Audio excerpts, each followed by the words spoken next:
Rachel McClure is a graduate student at the UW Astronomy Department. Rachel's in the third year of her PhD, working with another former guest speaker in this club, Professor Elena Diana. Rachel's research focuses on the structure of galaxies. In particular, I think that she looks at the maintenance of bars in disk galaxies. And Rachel's going to present a talk tonight on her PhD research. So everybody give a very warm welcome. And Rachel, you have our appreciation for being our guest speaker tonight and our first speaker back to in-person meeting. Thank you. Okay. So I will go ahead and have you actually mute that. So if anybody has any questions or anything about the talk, you should be able to actually unmute and just talk, and it should come out of my computer speakers. So hopefully we can all hear it. But we will go ahead and swap over to the talk now. I did the wrong one. Let's keep going. All right.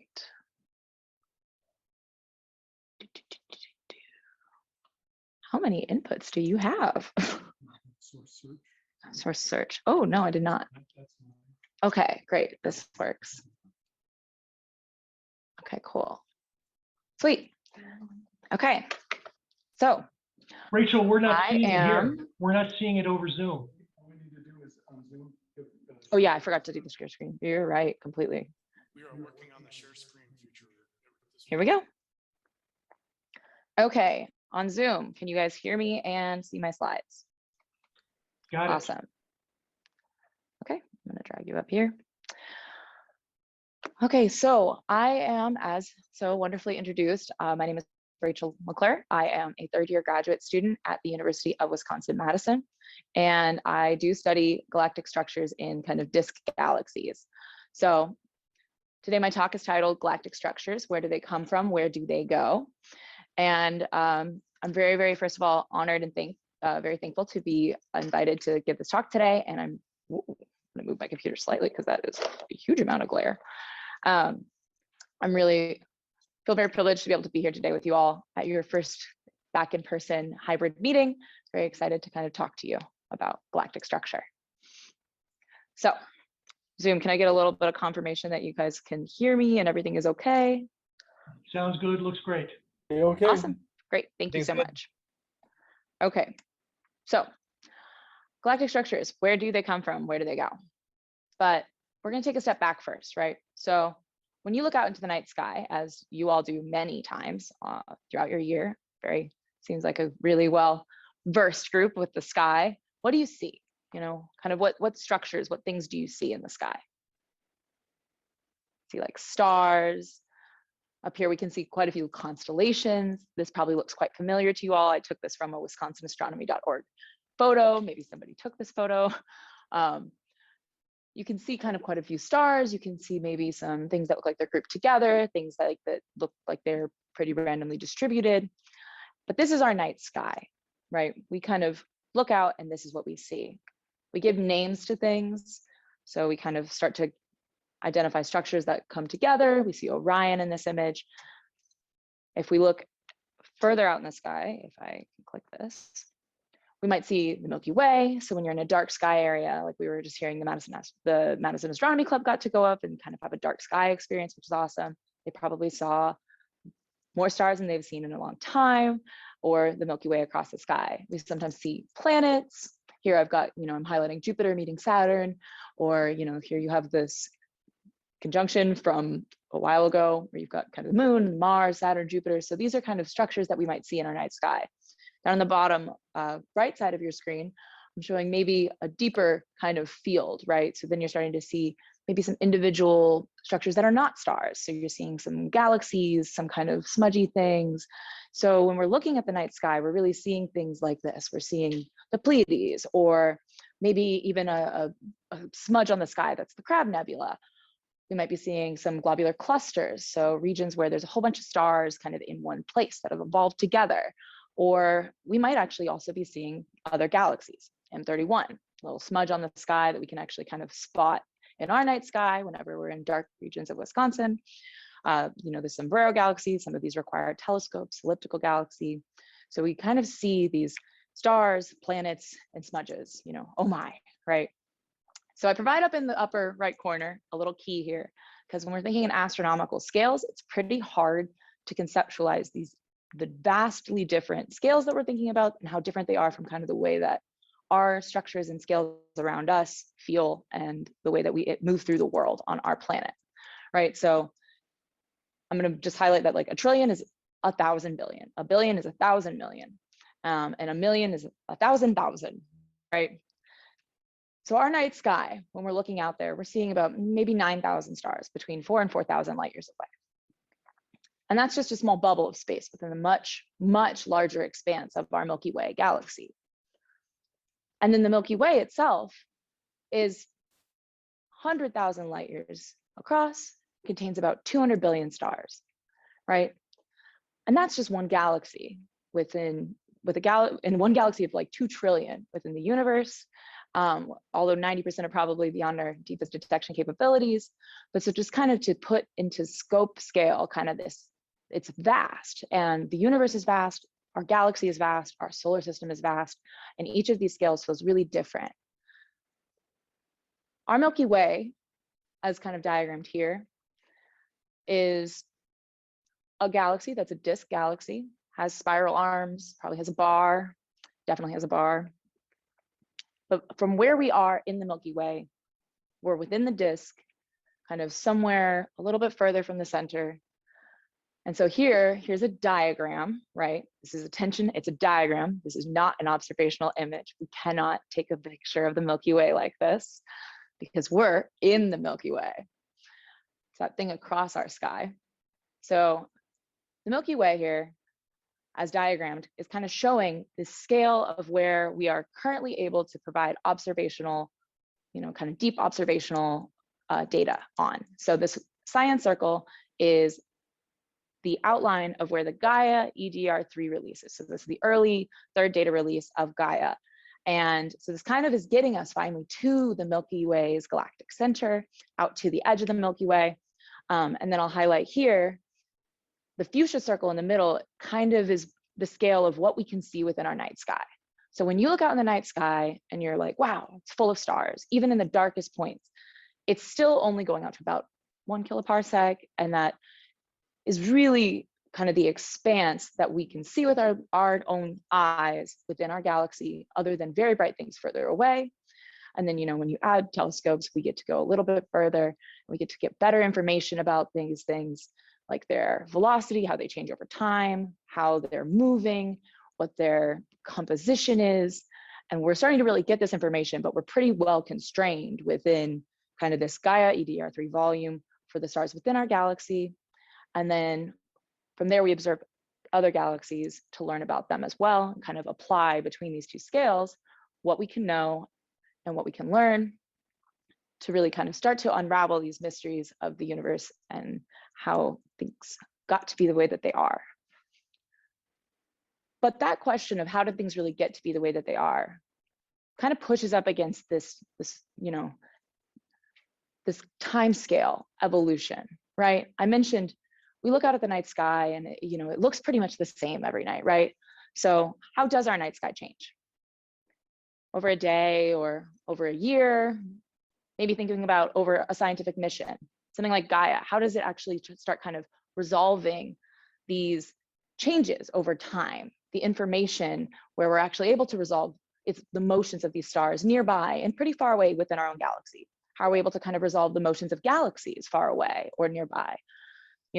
10 to 20 years, maybe over a lifetime, 100 years, or maybe even over the scale of human history.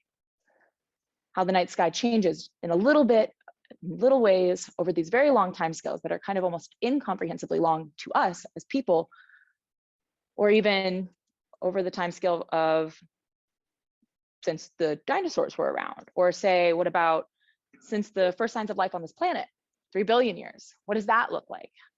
How does the night sky change? How does our galaxy itself evolve, changing what we see, right? Even since the birth of our sun. So the sun itself is a star. We travel with it around the galactic center. We're thinking about these very long time scales, 4 billion years, right? That time scale means something very different when you're thinking about how a star is moving around a galaxy versus when you're thinking about how we move around the sun, right? So when the sun's moving around the galaxy, our galactic orbital period is about 240 million years with a galactic orbital speed of 220 kilometers per second. The vast majority of the visible light that we see are stars, right?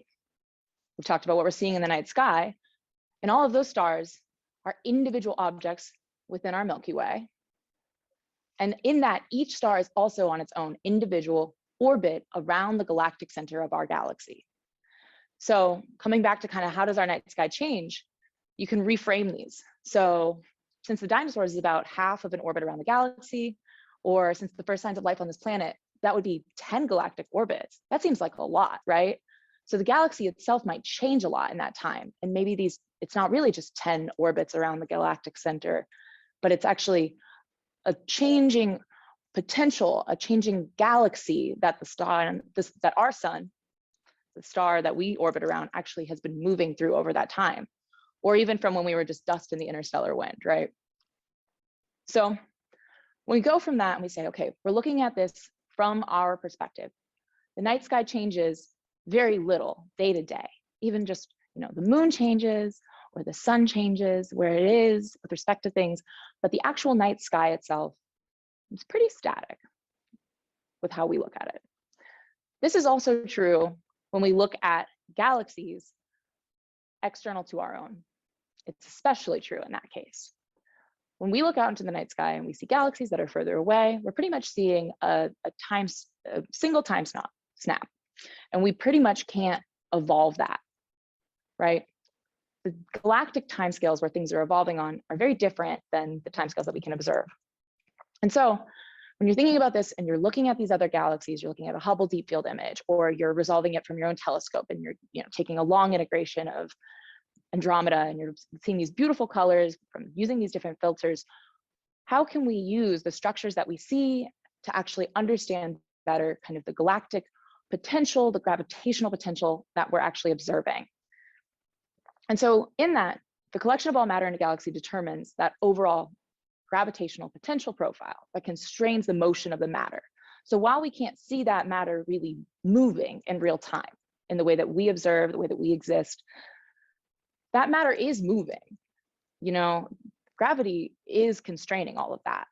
And so we're going to kind of take a little step back here and think about gravitational force. So gravitational force from one object decreases by the inverse square of the distance. There's two kind of main, ways that we think about energy and kind of conserving energy as things change. We have the kinetic energy, which is measured as the motion of the object, and the potential energy, which would be the energy that can be released.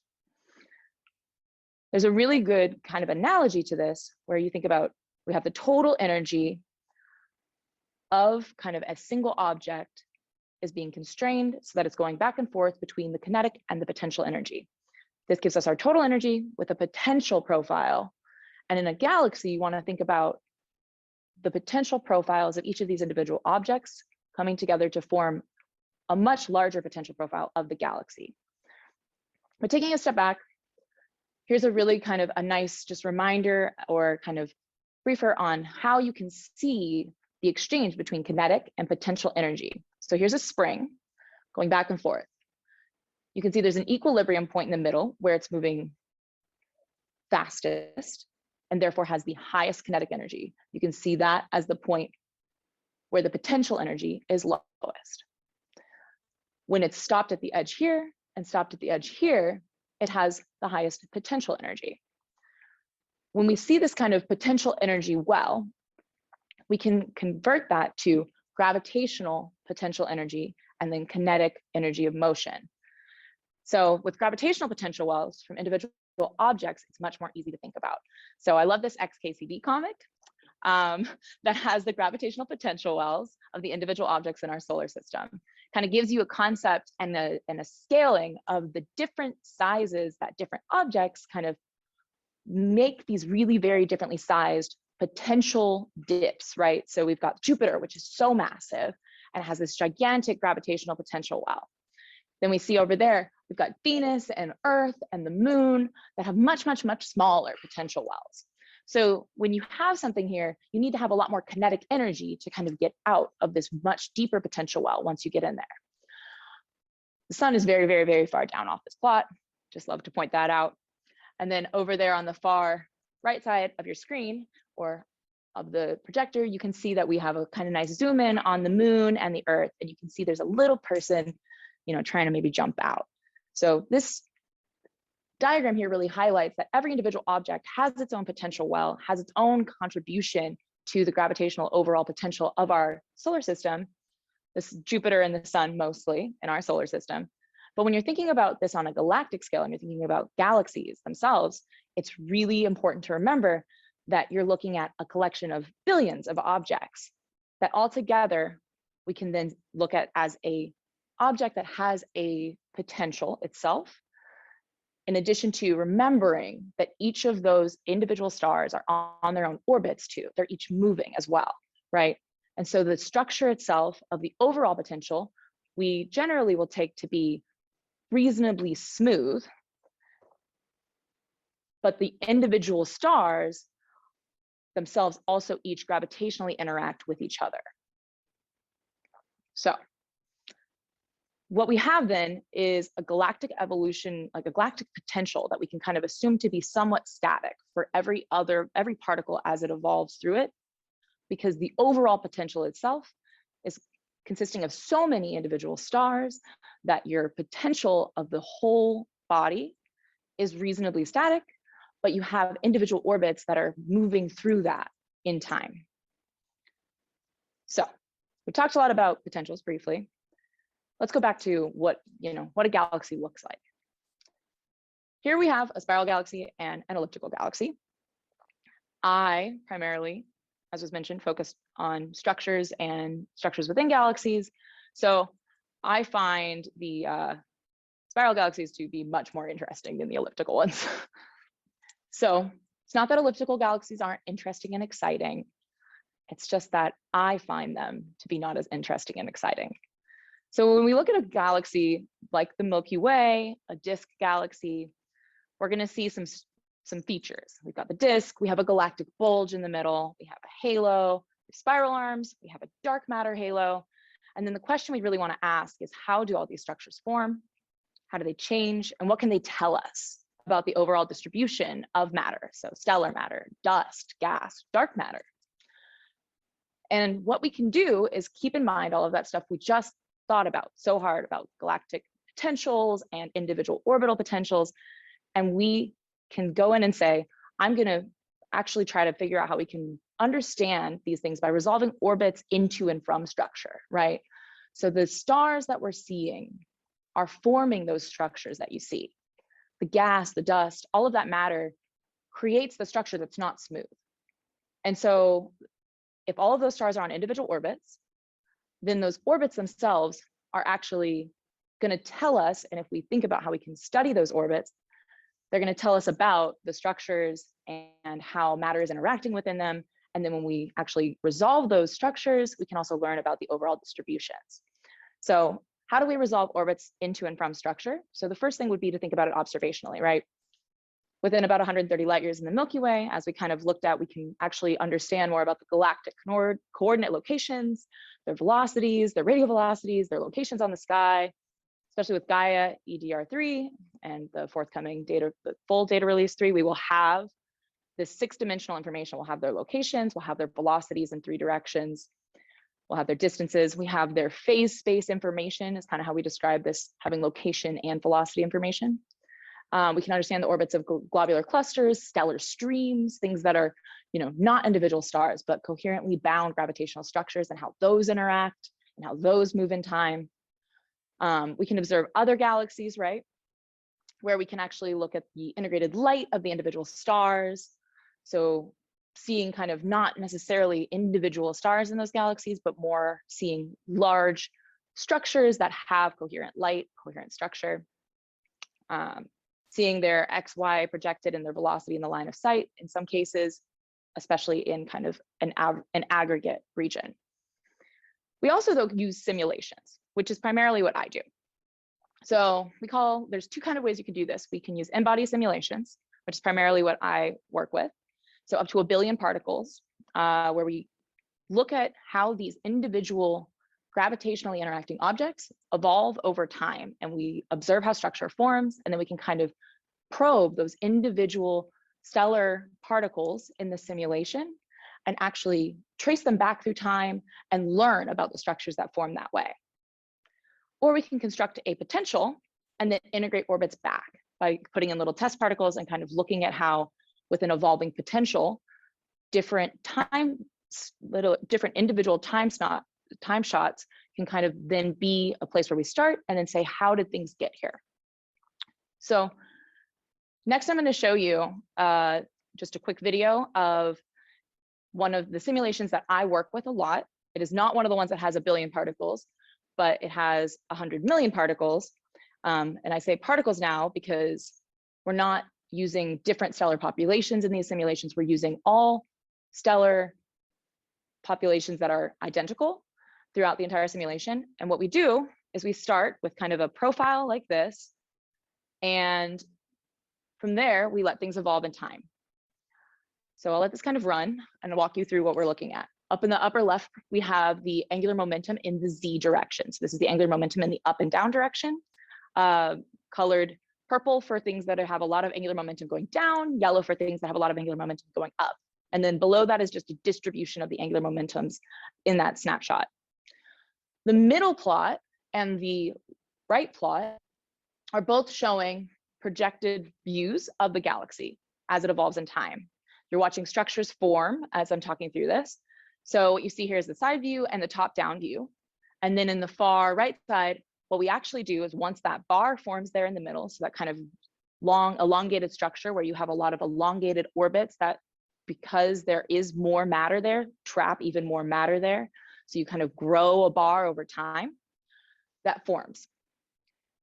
So I'm gonna let this continue to evolve. You may also see some spiral arms kind of forming. As we get later on in the simulation time units, we're gonna see maybe some ring structures form. And then I do also want to draw your attention to a structure that I have been doing my research on recently, primarily, this kind of X feature.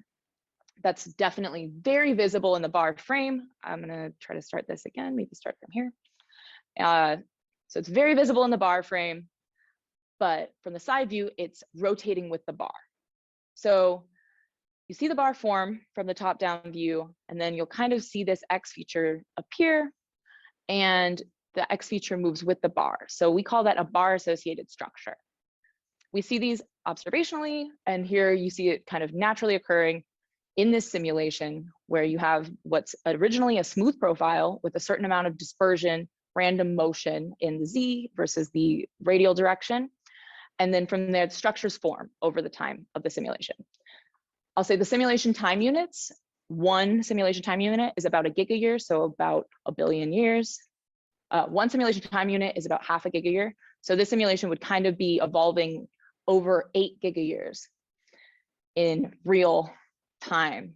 But right, these are all simulations. So do we really understand that these structures necessarily form that way over those timescales? We're not sure. But once those structures are there, that's when it's interesting to study them. So I'm gonna then go back and highlight some of these features. So I talked about that X feature. I'm calling it BPX here for its kind of name in the literature. It's lived many different lives as we've gotten better at resolving external galaxies from the Milky Way. It's called the boxy peanut X feature, sometimes called a boxy peanut bulge, sometimes just called the X feature, and sometimes called just a peanut. Yeah, we like to name things funny things. So that's our boxy peanut X shape. So I will be talking a lot about that X feature. And then I also want to highlight, of course, our bar. And so then the question is like, how strong are these features over the time of the simulation? How can we kind of start to realize, okay, is it really constant? We looked at it in that video and it looked pretty constant, right? But is it staying strong? Is that X feature staying the same height? Is it actually staying the same kind of amplitude? And is the bar staying strong over the whole simulation? And how do we actually probe that? So what we do is we, throughout time in the simulation, measure it. And I'm going to show you a plot here, which has red lines that we're going to talk about in a second. But the y-axis here is our boxy peanut bulge amplitude. So our boxy peanut bulge X feature amplitude. And then it's colored by, I'll draw your attention to the far right of the plot, the bar amplitude. So you can see, if you can ignore the red lines for one more second with me, that it starts with a low bar amplitude. It then has a dramatic increase in bar amplitude, and then the bar amplitude drops back down to about 0.25. It then increases slightly up to 0.3 by the end of the simulation. And in that time, the boxy peanut bulge amplitude changes a lot. It's very low, it has a dip, and then it gets pretty high, gets to this 0.0026, kind of ignore these simulation units, and it stays pretty constant. So the question here is now, okay, how strong are these features? How can we kind of measure them and learn about them? So what we do is we start to probe modes. So I'm going to call these a U mode and an N mode, but the N mode is an M equals 2 mode. So this is where you have kind of 2 bends in the time, across the length that you're measuring, and your U mode has 1 bend in that time. And so our dashed line here then is the U mode, and our solid red line is the N bend in the N mode amplitude.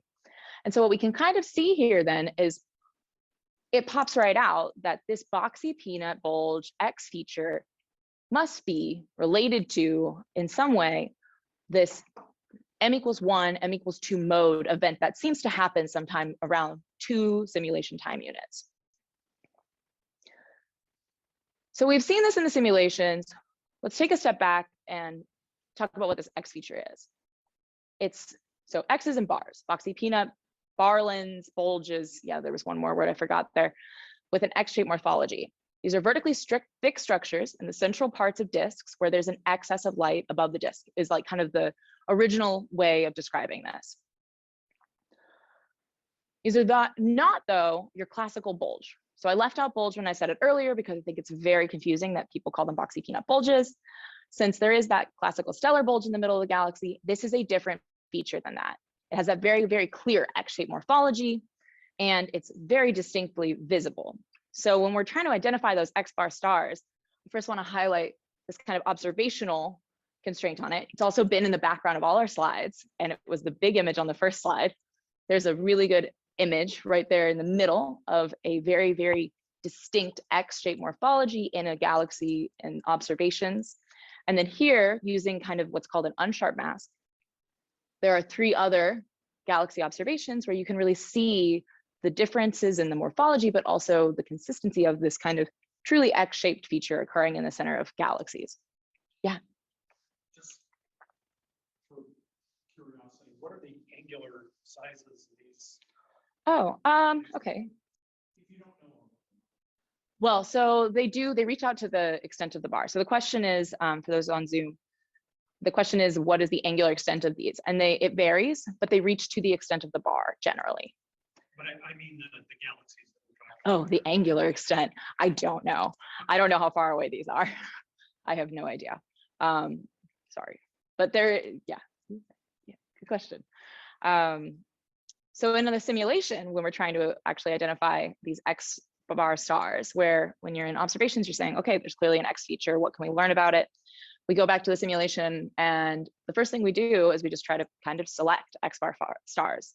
So remembering that the simulation disk and the bar and all of that was pretty visibly kind of obvious, what I basically do is I take a region that is the X over the time of the simulation, and I select based off of the apocenter location. So this is where in an orbit, the star spends the most time.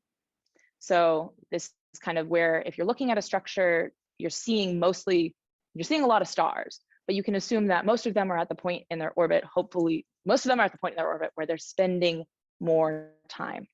And so I select based off of kind of the largest extent of their orbit, their apocenter locations. If they are in that X, then they count as XBar stars.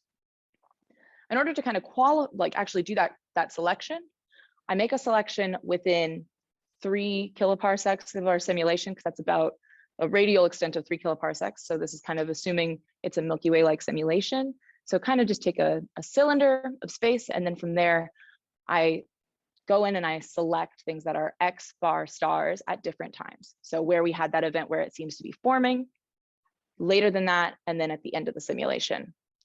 And what I'm going to show you now is that selection, that radial selection. From there, where I selected stars that were not in the X at the time that the X is forming, like right at that time where there's that really sharp kind of jump, but are in the X later. And so here, very similar plot to before, still plotting the angular momentum in Z, but the top-down view and the bar frame view to your kind of right, you see that bend right there, right as kind of we're going into about 2 in the simulation time, and then they become X stars. So kind of stepping back again right there,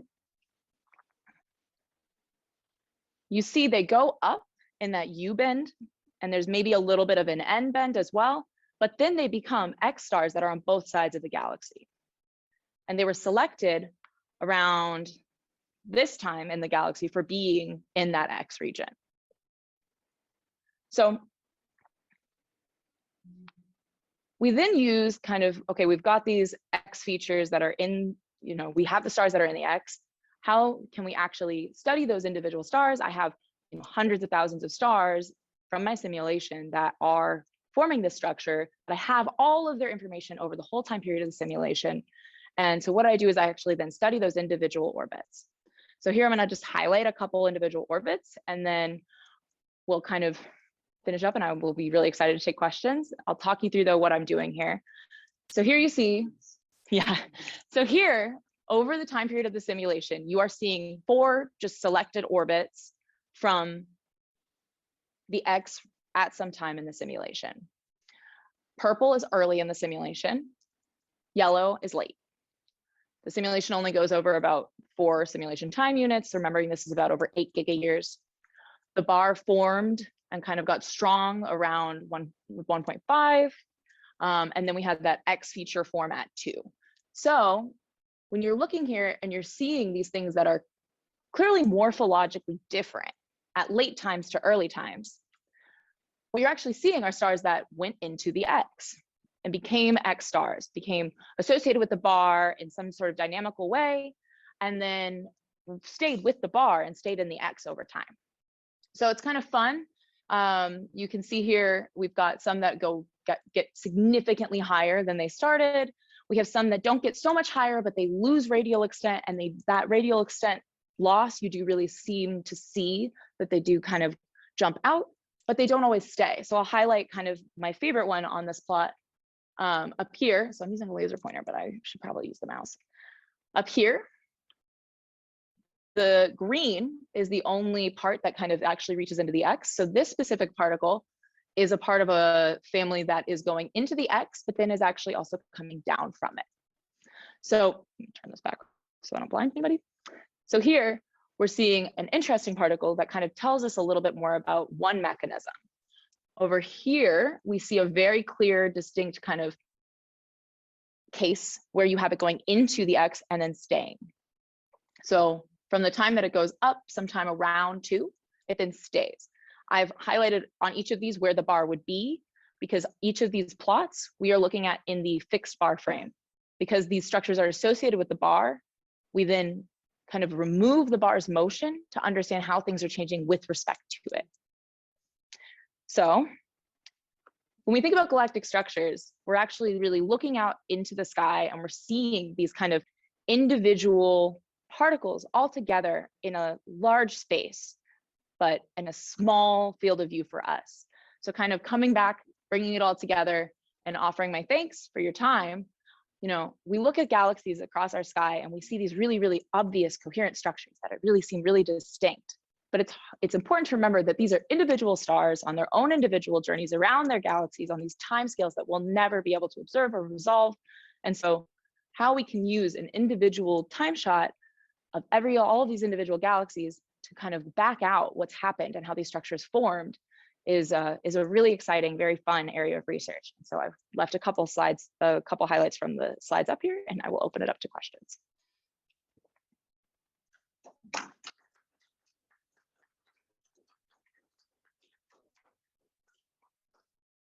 What kind of software do you use to put those models together? So I personally use Python, but so to work with the kind of results of the simulations. But a lot of the code that the galactic simulations are actually written in is not Python. It's stuff that's either in Fortran or C. Specifically, there are a couple different packages that people use to run these simulations. Specifically, the billion particle simulation that I worked with this summer, but don't work with right now. That had a very kind of specialized multi-core, processing thing. We submit all these jobs to supercomputers and let them run for weeks. And then we get them out and they actually integrate at time steps that are finer than what we pull them out at. So the individual kind of dynamical gravitational interactions between the particles, those happen at finer time steps than we pull out of the simulation.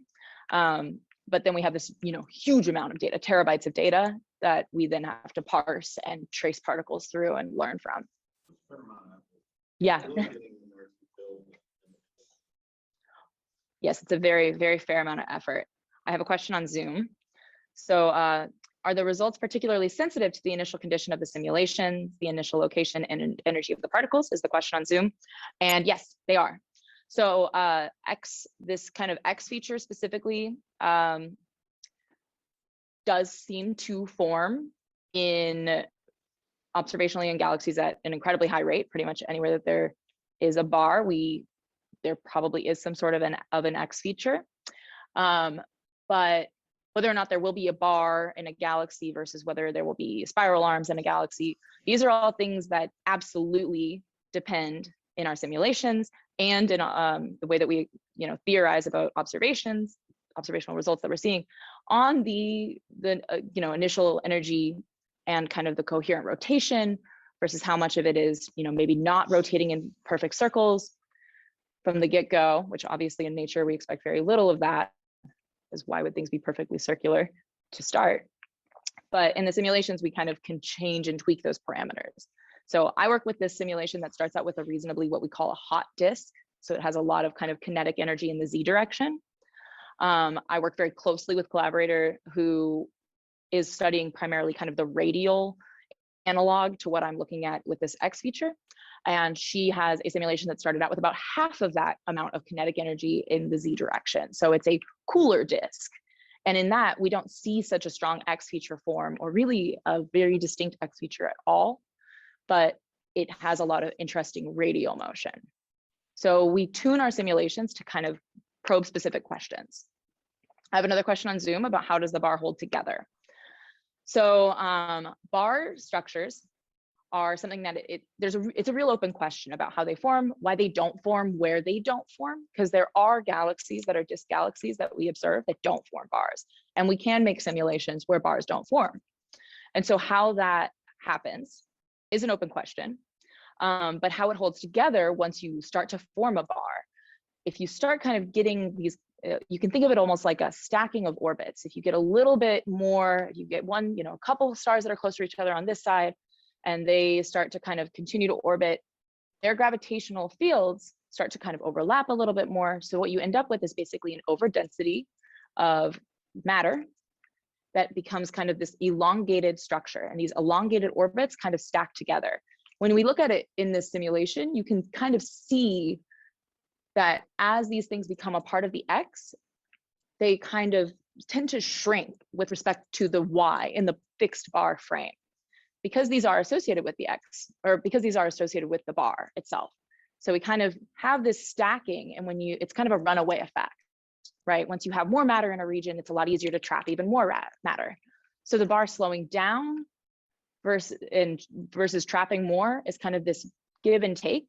But over time, the bar will hold together because it's a gravitationally bound structure, and it would be harder to break it apart.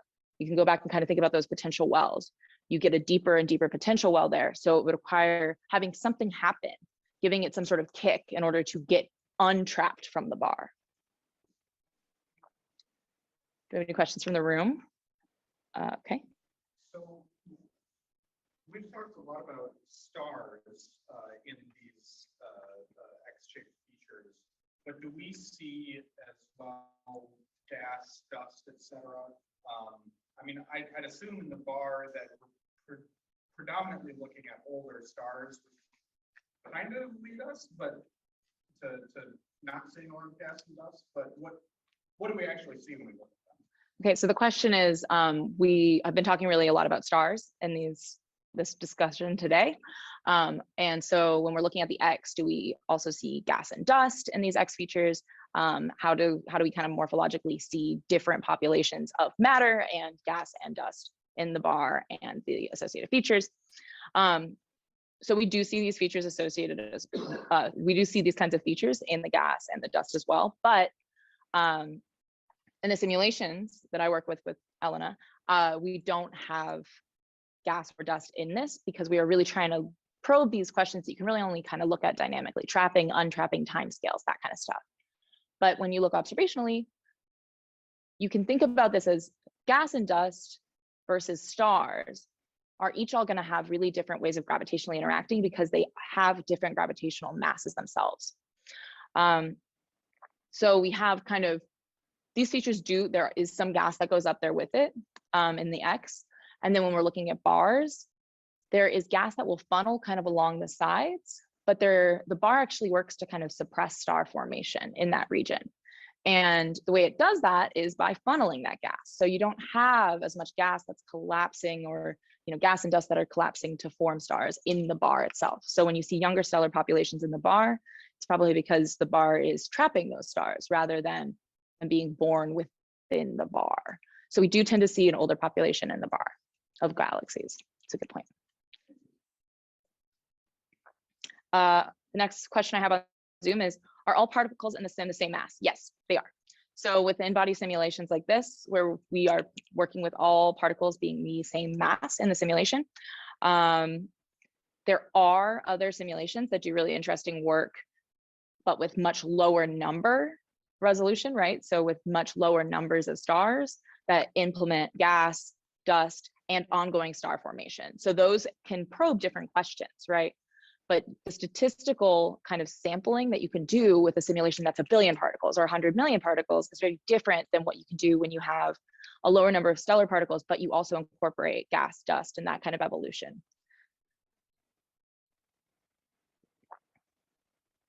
Yeah. Great.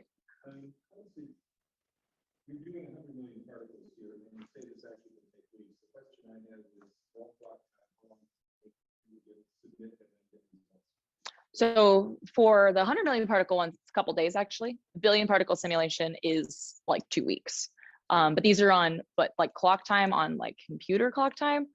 I don't really know because I did not personally run these simulations. My collaborators did. So I'm not sure how many cores they use, but when we work with smaller simulations, like it sounds like my research advisor, Elena Diongia, has given a talk here before. She runs simulations and those take about a day to run, and we're running those on like a core of like 20 CPUs. Ooh, I don't know. Ooh, yeah, no, it's the weeks. But that billion particle simulation ran in 2 weeks at the Center for Computational Astrophysics at the Flatiron Institute in New York. So this is part of this. Yes. We'll see the same structures, but we will, the scaling and kind of the statistical noise that is in a billion particle simulation is significantly different. It's an order of magnitude, it's orders of magnitude lower, right? So statistical noise in these simulations is essential for leading to structure formation. And we kind of say that statistical noise is part of the way that you kind of simulate the fact that there's obviously noise in nature, right? So the difference though is that you can more reliably kind of see the structure and trust it But that doesn't necessarily mean that it's better, because like the question that was asked about how kind of initial conditions affect things, they strongly affect things. And if you're running a billion particle simulation and you're running just one of those, you can't test a series of different initial conditions. I kind of alluded to, I have a colleague who's working on very, very similar simulation to mine, except with the only change being the difference in the amount of initial velocity dispersion in the z direction. We have very different results in what the morphological structures of our galaxies look like. Mine's a lot noisier. If you watch that video, it kind of really wiggles. You see the bar doing a lot of kind of really big funky movements. Hers doesn't do that, right? So having these billion particle simulations means that if you were to start with the same initial conditions that I did for this simulation, you'd probably see less of that wiggling. You'd probably see less of that kind of really kind of large wompy structure, but you would still see things occur and you would still see those structures form. If you tried to do it on just curiosity, would you trust two galaxies near each other and see what's everything happening? Yeah, so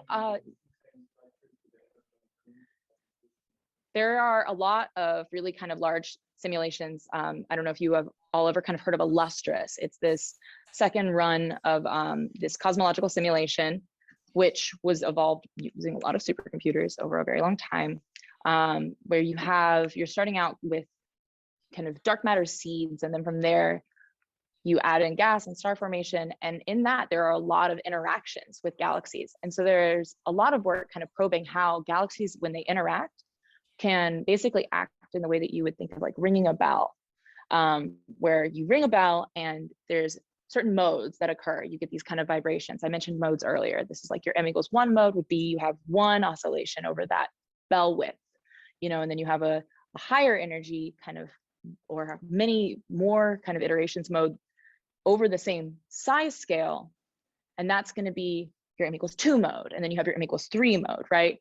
And so when you have an interaction where you have two galaxies that don't even actually have to run into each other, but just gravitationally kind of ring each other, you excite features, because these are objects that are rotating, they have structures that are moving around. And so in those structures, you actually excite modes that are inherent to the galactic potential profile of that galaxy.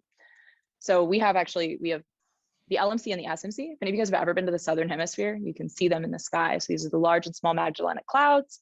They're interacting right now and on an infall to the Milky Way. There's a collaborator in my group, a graduate student named Scott Lucchini, who I think might be giving a talk here eventually, who works on simulations of the LMC, the SMC, and then how their infall to the Milky Way. And so this is really interesting ongoing work. But yeah, it can form structure, but it's not the only way to get structure. Yeah. I guess I have two questions. Are these dynamical systems, are they chaotic? Are these structures chaotic attractors? Ooh, I don't know what that means. Sorry. We talk about modes. I'm not familiar with that terminology, not in astronomy.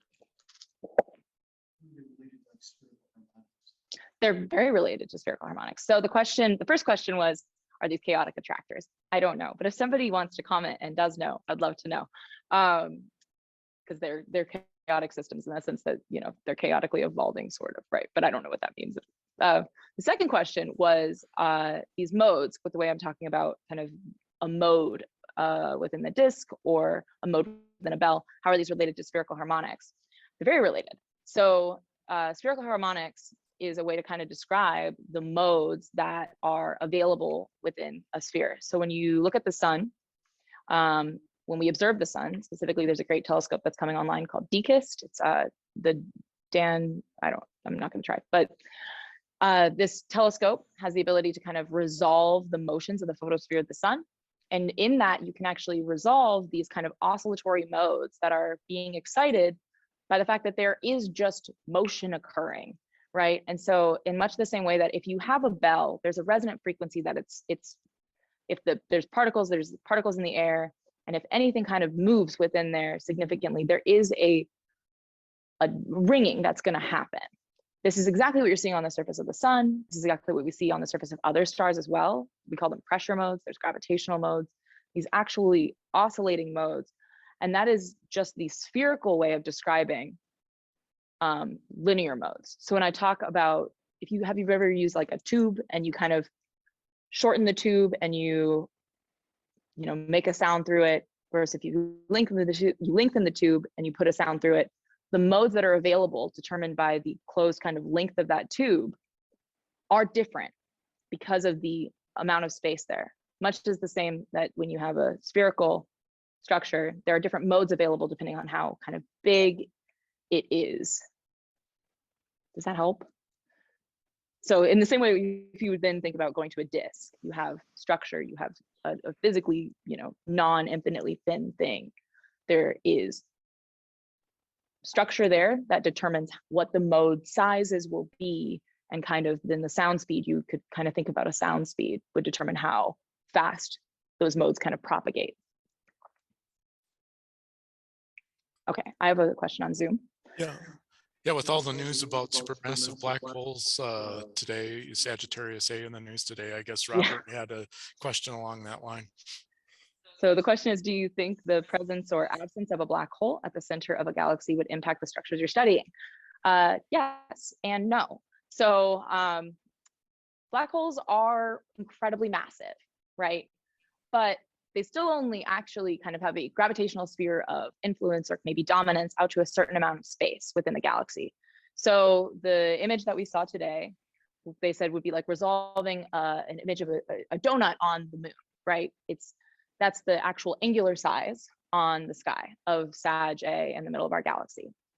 So that region, we are not currently, we're not actually influenced by the gravitational field of that black hole more strongly than we are by the sun, right? We are orbiting the sun. The sun, though, is orbiting in a galaxy which has many individual stellar particles, many individual other stars that are varying sizes that are all gravitationally interacting. The black hole at the center of the galaxy is there and is important, but if you got rid of the black hole at the center of our galaxy, you would alter the gravitational structure quite a bit, right? It was 400 million solar masses. That's a lot of stars to just get rid of in a very small space. Out to the orbit of Mercury is kind of the reach of the event horizon of the black hole. But you're not gonna fundamentally change the fact that all of these structures are moving, all of these stars are orbiting, and there's still a lot more mass than that. So it's 400 million solar masses, but the mass of the Milky Way is somewhere like 10 to the 12, right? So that's a lot. The Milky Way's black hole is a lot of the mass, but it's not all of it. There is work being done. I know of Anne-Marie Madigan. So this is a professor at CU Boulder. I went to CU Boulder for my undergrad, and I'm from Colorado. Very proud SCO buffs. But so there's a professor at CU Boulder who has recently started looking into bar-like structures that are forming around other black holes. So there's an observation, I'm forgetting what black hole was, but where you can see a stellar bar-like structure around the black hole. So the brighter point is actually where the black hole is not, because in order to have kind of this equipartition of the masses for this kind of bar-like structure, you have the black hole on one side, and you have these orbits that are elongated, much in the way that I was talking about bar orbits being elongated, but you have a black hole at one side of that. So structures that are bar-like, but are different than the galactic bar in the way that we talk about it here, or the way that we talk about it when we're looking at bars in other galaxies, are very strongly impacted by their black hole. But there's only so far out that black holes can individually kind of interact with before they stop being the dominant gravitational kind of body in that region. And the overall galactic potential of other things nearby is equivalent to or stronger than the black hole at the center of that galaxy. All right, thank you very much, Rachel. Great presentation, and it's it's kind of fun to all the time. A lot of us who do astrophotography or enjoy astrophotography look at galaxies and wondered, how do they get that way, and how do you get from an elliptical galaxy to all these really cool structures? It's really great to think about. So yeah, thank you so much. Yeah, thank you so much. And on behalf of Madison Astronomical Society, I'd like to give you a little token of our affection and our gratitude for being here tonight. And we're presenting you with a very official Madison Astronomical Society baseball hat. So Thank you again, everyone. I have to warn you, the next time you're looking through a telescope, be sure to tip the bill to the rear so that you don't bump your head, which I do all the time. And also before I forget, I would like to remind for those of us who are on the board of directors, if we could just hang on a moment. We just have a very short bit of business to do as far as purchasing voting whether or not to purchase a 6-inch Dobsonian for the club, or 6-inch, I mean 8-inch. So please hang on for a little bit. But otherwise, is great, really great seeing you all here after 2 long years of being away. And also it's great to see everybody join us online. So we look forward to seeing everyone next month. And remember, again, if you're on the board, please hang around for a little bit. So thank you so much and have a good night, everyone.